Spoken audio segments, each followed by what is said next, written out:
Boker Tov, Boker Or, poursuivons ce matin Bezrat Hashem, notre limoud dans les halachot relatives à la Kriyat Torah.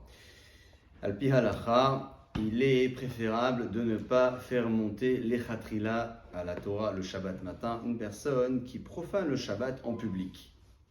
Cette personne ne peut pas compter parmi les sept personnes qui doivent monter ce jour-là, parce qu'elle est koferet de Maaseh Bereshit. Elle renie le Maaseh Bereshit, la création du monde.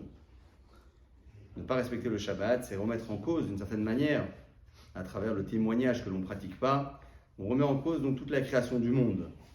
Il en est de même pour celui qui n'accepte pas les paroles de nos sages, qui n'a pas de foi en les Chachamim, qui remet en cause la parole des sages, qui est considéré comme un goy a priori, les chol davar pour toute chose. Les exemples qui sont notés ici dans la halakha font référence donc aux réformés, libéraux, qui pratiquent la Torah donc à leur manière. Si on risque d'entraîner une dispute au Beit Knesset en ne faisant pas monter ce type de personne, il sera suggéré, pour celui qui ne respecte pas le Shabbat bien sûr, de le faire monter et de rajouter une montée supplémentaire dans les 7, de telle sorte à ce que sa montée à lui ne soit pas considérée comme l'une des 7 montées.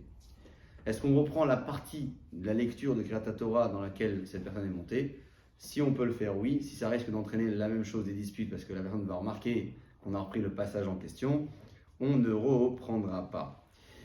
Celui qui est donc Mehalel Shabbat de Pharesia, qui profane le Shabbat en public et qui est monté dans ces conditions à la Torah, on répond Amen à ces derachot, bien évidemment.